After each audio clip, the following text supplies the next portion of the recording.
So yan everyone, in this video gagawa tayo ng Cajun seafood. So ang mga ingredients natin ay 2 tablespoons of oil.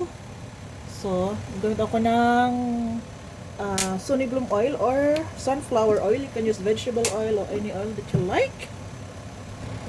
So spread lang natin ng oil para hindi masunog ang ating kawali. And I have here 1 whole pot of butter. So, I'm making warm butter or this is salt or salty na daw siya. Anyway, you can use any butter. And then, mix-mix lang natin na ganyan para hindi masunog ang ating butter. At i-melt lang natin siya hanggang sa mag-melt siya ng konti. Ano? Ginamit ko ng butter para masarap ang ating seafood. Buttery. So, nag-well tayo na matunaw, lahat ilalagay natin ng ang garlic. So, ang garlic guys ay buong garlic ang ginamit ko. So, siya isang buong ganito. Okay? Yan, wait lang natin siya na mag-aroma ng garlic or mabango na ang ating garlic. Yan, mabango na siya. So, ilalagay ko na ang aking pusit. So, ang pusit guys, isang buong pusit lang siya na medium size. Kasi, pag damihan ko, ako lang yung kakain, masasayang yung food.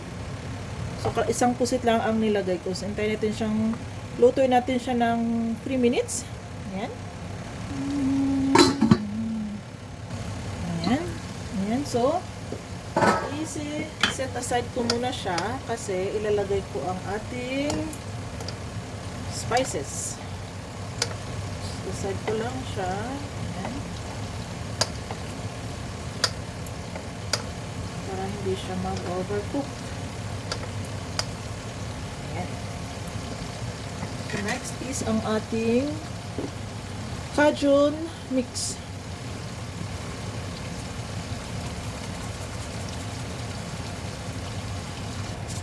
So, ang Cajun mix guys ay meron siyang thyme, meron siyang pepper, white pepper, black pepper, salt, oregano, ano pa nakalagay dito? Ito siya mga ingredients. Ayan. Meron na din siyang sugar, hindi ko alam kung ano pa yung iba dyan. Ayan. So, yun ang ingredients niya. So, hininaan ko yung apoy kasi maglalagay tayo na ito. Damihan natin hanggang sa mag-burn brown na yung ating sauce.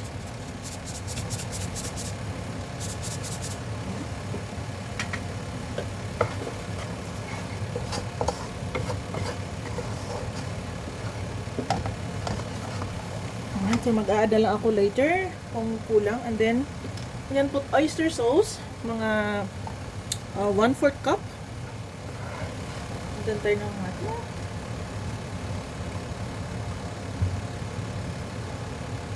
Parang wala nang laman ng akong oyster sauce. Lagyan ko siya ng water. Sayang eh. Ayan. Diba? So, dagdagan ko pa yung ating oyster sauce. So, titikman ko at ang Cajun spices, guys. Masarap siya. Dagdagan ko lang ng oyster sauce.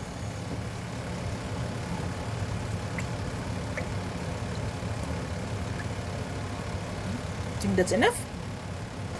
So, maglalagay din tayo ng brown sugar. So, ang lalagay ko is 2 cups muna kasi hindi ko alam kung ano ang lasa later. Dagdagan ko na lang. 2 spoon, not 2 cups. 2 tablespoon of brown sugar. Tinikman ko siya guys. Oh my God. Sauce pa lang, masarap na. So, dagdagan ko ulit siya ng isa pang tablespoon of sugar para manamis-namis. Kasi hindi yung asukal ko kasi na to, ano siya, rich cider, so hindi siya ganong katanisan. Kakaiba sa asukal natin sa Pinas. So wait lang natin siya na magiging a little bit thick. Yan.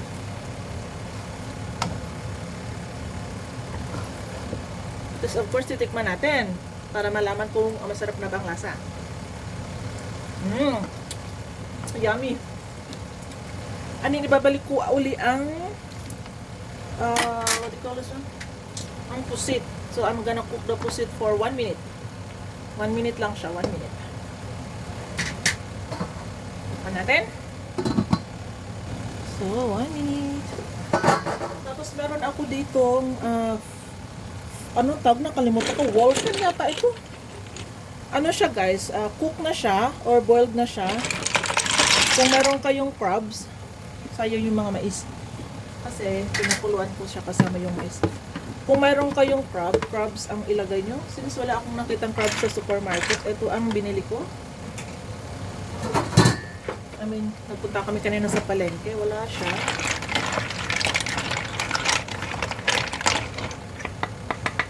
And then, add ko yung mussels. Yung mussels natin, ha?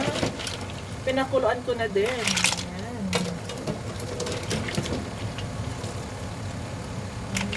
Look at it.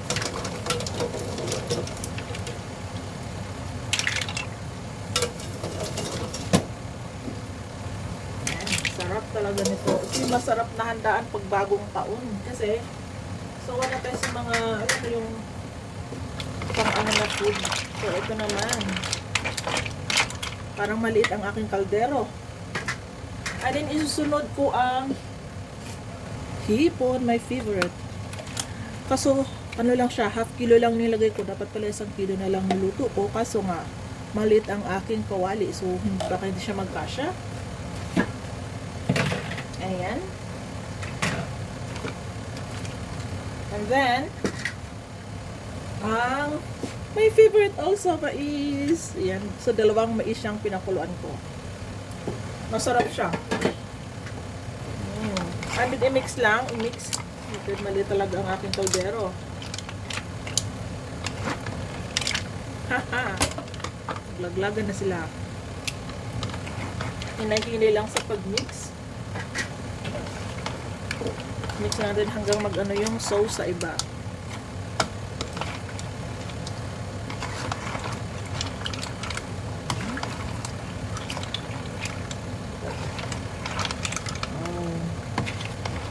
Ang sarap.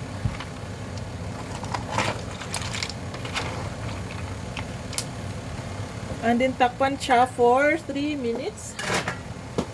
Yan, takpan ko lang siya ng 3 minutes. Yan. So, wow, look at it.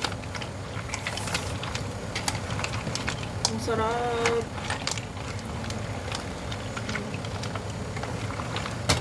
Oh, naglaglagan na sila. Titiman ko yung nalaglag.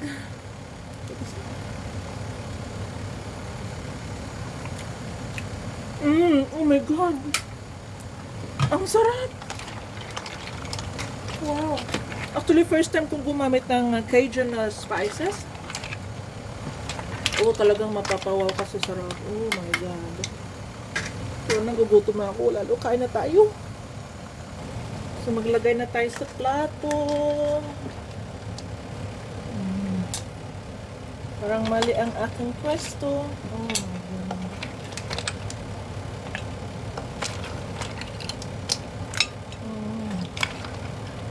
So, ang ginawa ko din dito sa kabibe, pinutulan ko siya ng buntot. Ayan, para mabilis siyang makuha. Wow.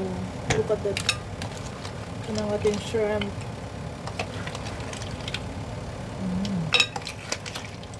Ang bango, guys. As in, mabango siya. Ito ng sauce. Wow. Ang ating hipon. Puro mais na lang. Nagtago ng hipon. Kunti lang pala kasi yung hipon na nilagay ko. Then, spoil sauce.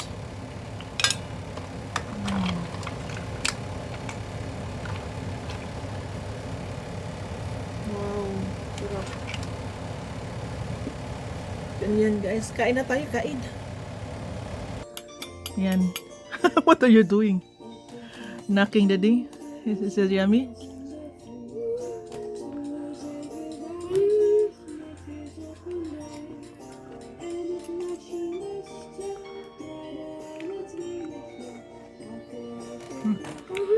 What kind of reaction is that? Yummy? Yummy? This is my first time using that ingredients. I mean the spices.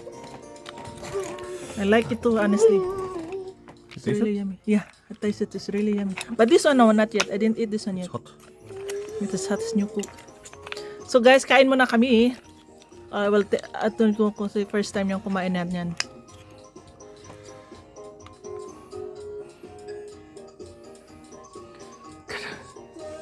Hot, ah? And?